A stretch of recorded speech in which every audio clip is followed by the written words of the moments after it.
Boise State running back Ashton Jeanty is undervalued in your Dynasty leagues. We'll explain why on this episode of the Locked On Dynasty Football Podcast.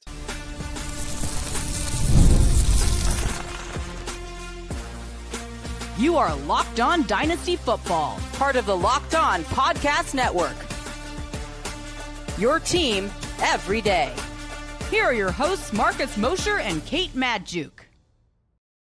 Welcome back to the Locked On Dynasty Football Podcast, part of the Locked On Podcast Network, your team every day. We'd like to thank you for making us your first listen of the day. I am your host, Marcus Mosher. You can follow me on Twitter at Marcus_Mosher. Joining me today, as always, is Kate Madjuk. You can follow her on Twitter at Kate Madjuk. And it's a Wednesday show, so of course, Matt Williamson is here. Follow him on Twitter at WilliamsonNFL. We survived the first couple waves of free agency, but we also got some new ADP in our Dynasty leagues that we're going to be breaking down. And Matt, I want to start with this.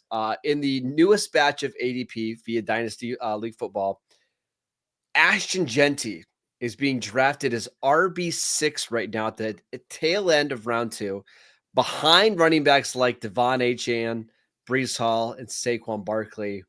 How does that sit with you? I think that's ludicrous, to be honest with you. I mean, I don't even care where he lands. You know, the Raiders, the Bears, Dallas. I mean, there isn't necessarily a bad landing spot for him, assuming he goes in the top 20, which he will. So I'm old enough to remember, like, when Saquon came out of Penn State, he was either 1 or 2 when rookie ADP was first released. I think Bijan was 1. I remember Zeke. Yeah, Zeke. I think he was 2, only behind Todd Gurley at the time, who was 1 in 2015, right? Yeah, when he came out, right. Yep. I mean, superstar early draft pick running backs should be top 2 or 3 at worst ADP because they have no wear and tear. If you want to take Bijan ahead of him, fine. Gibbs, I understand, but now we're starting to get into rocky waters. But Breece Hall and Achane, nowhere close. Kate, what do you think? He's RB3 at the very lowest, and I can't think of a single landing spot that would change that for me. That's the thing about, this first ADP. Obviously, we're getting it, just over a month out from the NFL draft. I think that has to play into some concerns. We also just had a brand new contract extension for Saquon Barkley. If you want to make that case, sure, but no. Like, Saquon, 28 years old. I get it. He's, the highest paid running back in NFL history. But at the same time, you're looking at workload. You're looking at a lot of different components. We're looking at a very steep cliff for the running back position in general. So I get it if you want to make the case for Saquon. But anybody after that, Devon Achane is absurd there at Ashton Jeanty. Like, that's doing Ashton Jeanty a massive disservice because, I mean, let's go through. I'm going to name just some teams, okay? And you're going to tell me, does Jeanty lose value in this particular situation? Raiders at 6. No. Gets a ton of touches. Saints at 9.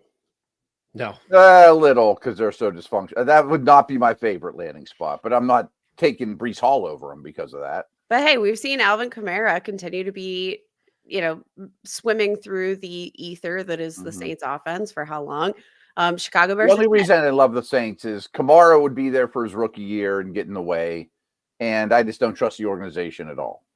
I mean, that's fair. That's fair. Yeah. I'll give you that one. Sure. Chicago Bears. No. Dallas Cowboys. No.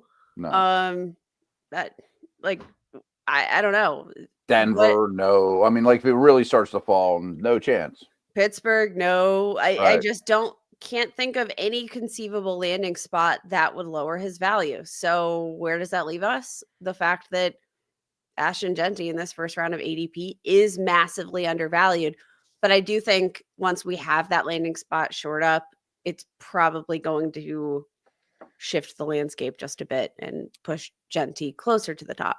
I will say one thing about is this the first time, Marcus, that the rookies have been included? Yes. Okay. Because sometimes, and I'm not getting on our audience, a lot of these people are late to the party on rookies, but that's not really true on Jeanty or the top guys. I mean, they know who these dudes are. but maybe the 3rd round rookie pick receiver is a little cheaper than they should be because they just haven't studied them yet. But in this, it doesn't apply to Jeanty. And Matt, I was going to say, generally, the dynasty community it overvalues rookies, right? Like we always want the next upcoming great thing that we're willing to push away some solid veterans to draft these guys. But in the case of like Jeanty and just general round 1 running backs, more often than not, you can't rank them high enough because think about how different things are going to be even 7-8 months from now, right? Like maybe one of these running backs, Achane, is now in a backfield with Jalen Wright, and he's not getting as many touches. And as soon as Jeanty looks awesome for the first time, he's a 21-year-old running back that has however many years left. If you wanted to make the argument that Jeanty should be the RB2 behind Jahmyr Gibbs and even the RB1, I wouldn't really push back on it at all. And that's why I think he's so undervalued at RB6. Again, Jahmyr Gibbs and Bijan are being drafted at 6 overall and 8th overall, and Genty's being drafted at 19th overall. There's just not that big of a gap between those guys. Not even close. I think that's the tier is those 3. And it really, if you put them in any order, I would 100% understand. I think Gibbs would be 3rd for me, not 1st. I mean, and just to me, to clarify, yeah, this is not Superflex ADP, correct? No, this is good God, guys. Yeah, what are we doing? Yeah, that's crazy. I did want to mention. So is now the time to pounce on the 1-1? Because it doesn't always work that way. It doesn't mean like whoever owns the 1-1 is going, oh, I better get rid of this pick. This guy coming out stinks. It's still going to be super expensive. Well, yes, it's going to be expensive, but just imagine that you're trading for Bijan Robinson, right? Like put together the same kind of trade package that you would put together to go try to get Bijan Robinson. Maybe you'll get a little bit, maybe you'll have to pay 90 cents on the dollar just because it's still a quote unquote unknown player, unknown prospect. But I mean, I would do that in a heartbeat. I would give up whatever I would give up to get Bijan. I would give up to give Jeanty. If I had Breece Hall or Devin Achane, you bet your butt I'm setting an offer for the 101. I was say a Chan in 111. I say there's no way that you could actually trade a Chan for the 101 in this draft, right? Even though they're being drafted that way, You got to add something substantial. Yeah. Young receiver or, decent pick or future first or something. I want to add in one other running back really quickly. Maybe you trade Barkley, though. Someone out there might be crazy, and I'll give you Barkley for 1-1. I'd 100% do that, Smith. I'd 100% I would do that as well. Yeah. Omari Hampton, who is widely considered the RB2 in this year's draft, has a chance to go in the first round. He's being drafted as RB16 right now. And look at some of the running backs that are being drafted ahead of him. That sounds terrible to me. Yeah. Chase Brown. He's closer to a 10 than 16 to me. Yeah. Christian McCaffrey, RB12. Kenneth Walker, RB11. Derrick Henry, RB14 at 31 years old. Chase Brown, who I like a lot, who's 24, RB15. Like, man, I would be hard-pressed to find like 7 running backs I would take over Omari and Hampton right now.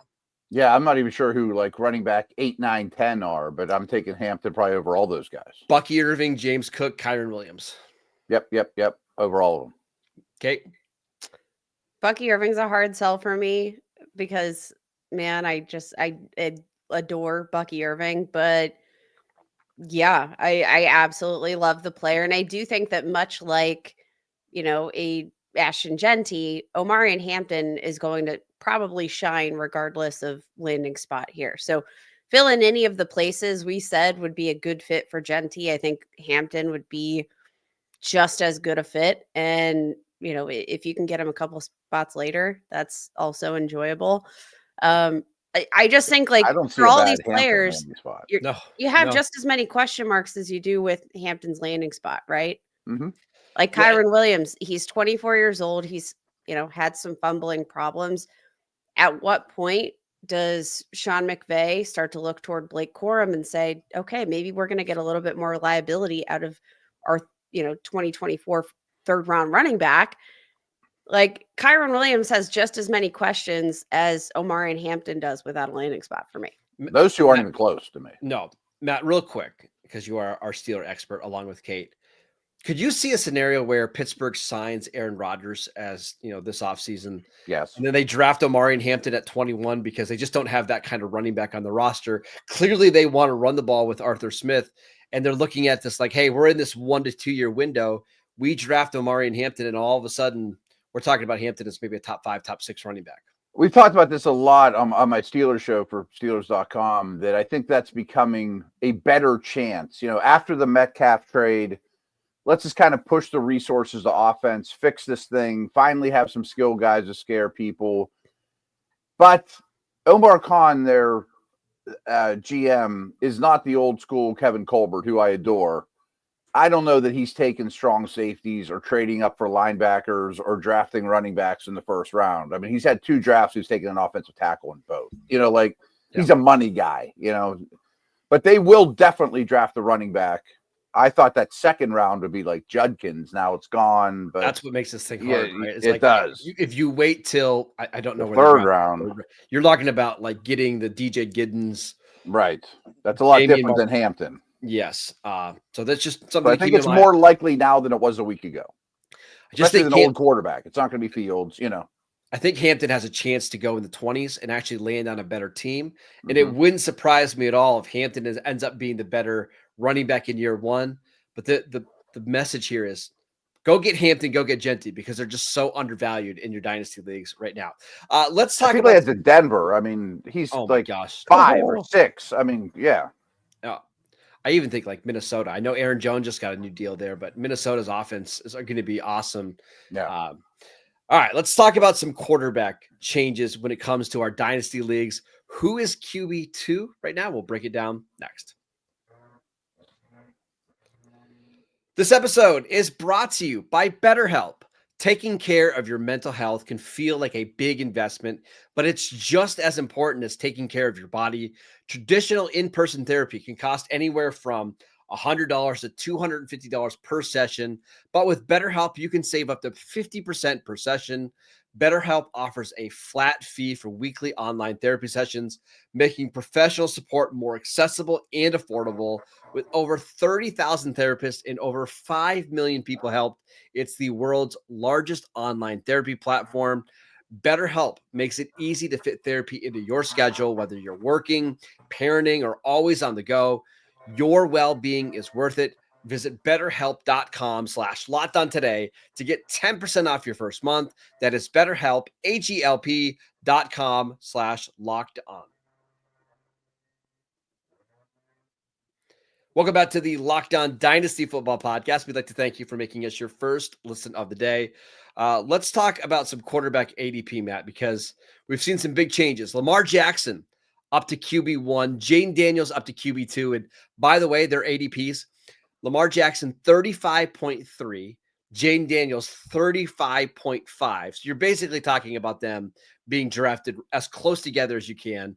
And then we've got Josh Allen 35.8. And then there is a massive gap down to Jalen Hurts at QB4. How would you stack up these quarterbacks? So it does sound like there's a 3 quarterback tier. I mean, yes. The fact that Lamar's 1 and Allen's 3, they're really going in the same spot, right? Yes. I would go Allen, Daniels, Hurts, Lamar. That's the way I would go as well, because we've talked about this before. The rushing upside with Hurts and the touchdowns is just so great that it's hard to ignore that. On top of that, now, like, one of the concerns we had about Hurts is like, hey, maybe the Eagles would move on from him if he doesn't deliver in the postseason. That's pretty safe now. And exactly, right? Like he is locked into that job for as long as he wants it. And he's also the youngest of the 4 he's younger than Lamar Jackson, Josh Allen by at least 2 years. Kate, where do you stand on this? I'm pretty close with y'all, but I'm not at 100%. I'm Allen, Daniels, Jackson, Hurts. And for me, this just comes down to a little bit more safety for me with Lamar and just overall comfortability with his place in the organization, in his upside as a passer and as a runner.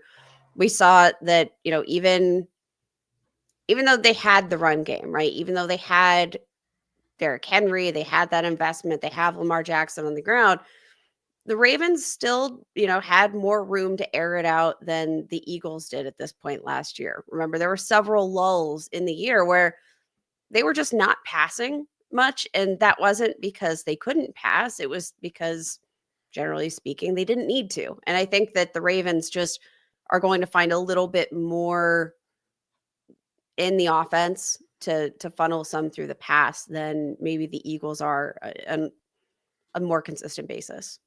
Two quick questions for you guys, and maybe we're splitting hairs a little, but I see Daniels and Allen as their own tier, Lamar and Hurts as their own tier, and then a race for number 5. We could discuss that. Question 2, is now the time to dump Daniels? Maybe not in Superflex, but like 1 year ago, I kind of thought, man, there's no way Stroud's taking a step back. It's hard to keep getting better and better. Like, I mean, he could take a 15% step back, and that wouldn't even be, a terrible thing, but is he going to be better next year? I mean, it's hard to just keep getting better and better and better at that position, and the world's your oyster, Kate, you go ahead. Well, here's the thing, right? We saw Jaden Daniels perform extremely well. Quarterback 5 this past year as a rookie. And let's not forget, he actually played through that rib injury that I think had a pretty significant impact on his performance, specifically through the middle of the season. He finished the year really strong, but didn't necessarily have a ton of upside through, let's say like weeks 5 through 10 or something around there that. Was a good month there. There's a good month. Injuries concern me coming out of LSU. I mean, like, let's not forget that injuries are an issue here. Injuries are an issue. And I think, again, mostly comes down to sort of play style. Like, right. We said coming out of LSU, our comp for Jaden Daniels was Johnny Knoxville, because dude does not brace himself for hits in the way that he should. And I do think that just kind of puts you in position to potentially be thrown around like a rag doll. This year, I was probably my concern level decreased, I would say, watching him actually play on the NFL field. Because when you saw him at LSU, I think your mind can kind of wander, okay, when the guys are bigger, faster in the NFL than they are on the college field, what is that going to look like? I actually think Daniels did a better job protecting himself this year than I necessarily anticipated. So, but I could see the argument that this is the time to sell if that's the direction. But I think it's definitely a sell in single quarterback leagues only if that's the thing. We have to nitpick a little bit here. So all these things I'm about to say about Jaden Daniels, again, we're talking about maybe dropping him a single spot or 2. Right. It's not that big of a deal. But one of the things we've seen is like there's usually a big decrease in efficiency whenever Cliff Kingsbury gets to an offense from year 1 to year 2. Generally, teams figure him out a little bit. On top of that, I think Daniels might be a little bit more weapon reliant than like someone like Josh Allen or Lamar Jackson, who we've seen put up QB1 seasons with not a ton around them, Matt. And the last thing is, I don't love what the Commanders have done this offseason with their weapons. Like, Terry McLaurin's great. He's 29 years old. He's going to be 30 this year. He's great. I was hoping they would go out and get a young receiver to pair with Terry McLaurin. Instead, you get Deebo Samuel, who's clearly on the back 9 of his career. You re-sign Zach Ertz. You have Austin Eckler. This just feels like a very old offense to me. And I wonder, like, if we get to November, Deebo's dealing with a hamstring, Austin Eckler's out of the lineup, Zach Ertz can't break a tackle, and it's not quite as easy as it is for Josh Allen or Lamar Jackson or Jalen Hurts. So again, this is Dynasty. I'm sure Washington will be fine long term, but if we're picking nits, I don't love the weapons around Daniels yet. I agree with all that. Me, Marcus, that sounds to me like Jaden Daniels is probably going to run 10 times a game under those circumstances. So I don't know. Like, we got to pick and choose here. But I also don't know if that's necessary. I think that's a good thing for his dynasty or for his like week-to-week value, but I don't know if that's good for him long-term. I would throw grabbing Tunsil, who's not young, is a good thing. I mean, you're going to give me a left tackle that's a legit player. That goes a long way.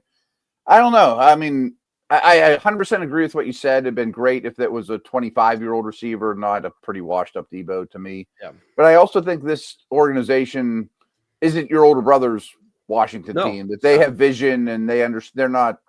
They know what they're doing. They might draft a receiver in the first round in 2026, All right, guys, I have a few trades here for Jaden Daniels, real trades, courtesy of Dynasty League Football. single quarterback leagues. This is the market for Jaden Daniels right now. And if we didn't have proof that this might be the time to move on from Jaden Daniels in a single quarterback league, I think we're going to get there. Jaden Daniels in the 307 for the 101 and 202 in this year's Yep. draft. Done. I mean, I'm definitely doing it for the 101.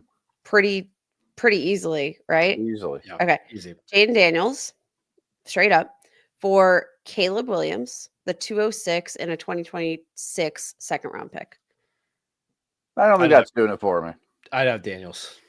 Really? Okay. Jaden Daniels, Brian Robinson, and Jatavian Sanders for Jalen Hurts, Devin Singletary, and Brock Bowers. Oh, Hurts side. Hurts side so easily. Like, Yeah. All right, so y'all What are about on Jaden board Daniels with the straight Caleb up for Williams Bowers? trade. Jaden Daniels for Bowers. Is it a super flex or non-super flex? Non-super flex. All of these are non-super flex. Bowers. Easy. Right. If you get Hurts on top of it, right. Mm-hmm. If that's the market right now, I'm all in. Yeah. Move them. Let's talk about some wide receiver values, including our guy, Ladd McConkey, now a top 10 dynasty receiver. We will get to that next.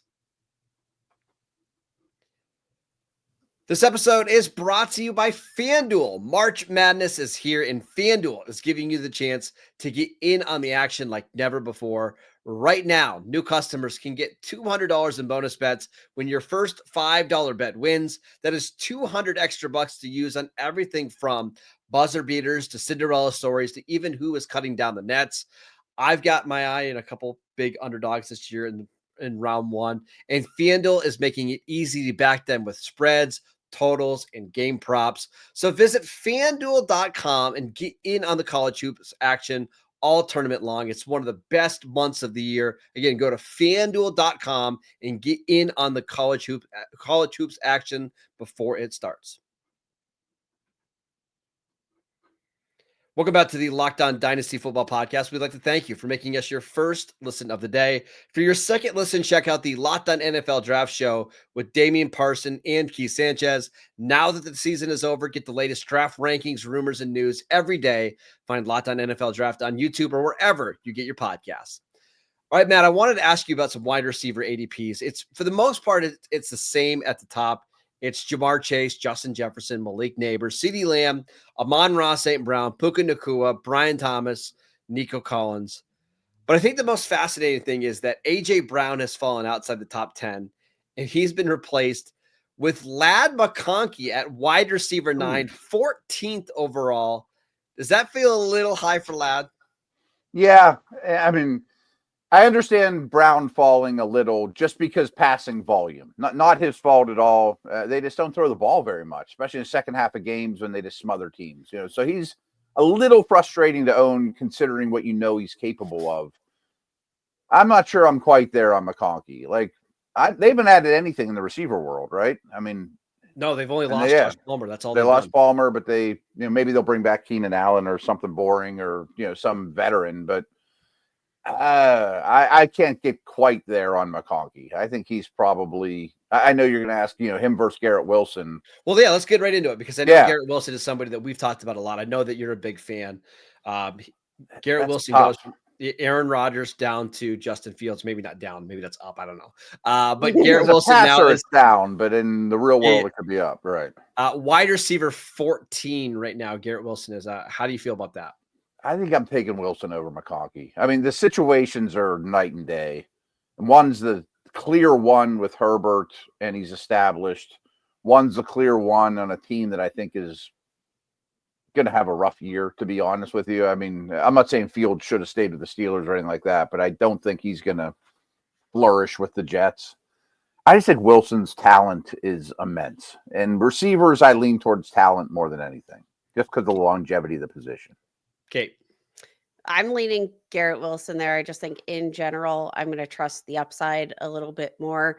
I know there's question marks about Fields, what he's going to bring to the passing game, but I also think with his legs, they may be in a position to, notch a few more first downs and, maybe be in position to score just a little bit more often than they usually would. But again, I like just going back to the player themselves, I think Garrett Wilson's just the more talented player, despite the fact that I absolutely love and adore Ladd McConkey. I love his game.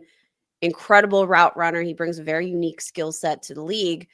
But I think Garrett Wilson is pound for pound the more unique football player. Now, I have a question for you guys. How many games last year in the regular season? I know we had a big spike here in the playoffs.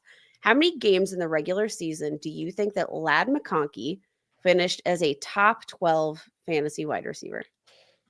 Ooh. The nature of your style of asking makes me think it's 2. I'm going to go 6. 3. And that's 3 That's tough games. company. 3 games as a top 15 wide receiver, even if we wanted to move that bar back just a little bit for Ladd McConkey, which as the bona fide wide receiver one, the number 1 target earner in that offense, I think that just kind of speaks to, like a little bit of what we're looking at in terms of maybe ceiling versus floor for a player like, Garrett Wilson, who had 3 games as a top 5 wide receiver last year. I don't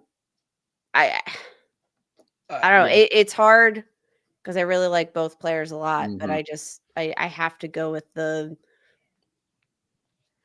Wilson side of things. And then there's, the investment the Chargers have just made in the run game. I think they're going to look to get Najee Harris many touches every game. Kinda. They didn't pay a ton of money for that. Okay, they didn't make an investment, but I think bringing him in for me is the investment, because I do think that regardless of what they paid him, I think they're going to give him a ton of touches, as many touches as his body can handle, which so far he's proven has been a lot. Matt, one last question on wide receiver ADP, because we got the rookies in here as well. And this is one of the most fascinating things I've ever seen. Travis Hunter, who we don't even know what position he's playing in the NFL right now. Wide receiver 42. He's being drafted around players like Josh Downs, Michael Pittman, Cortland Sutton, Ricky Pearsall, Keon Coleman. What are you doing with Travis Hunter? I haven't given it much thought, but I'm glad you brought him up. I was going to ask you, who's the number 1 rookie receiver? I assume it's McMillan. Yes. But how far down is he? I bet he's pretty far. I could probably come up with 20 names I'd like better than him.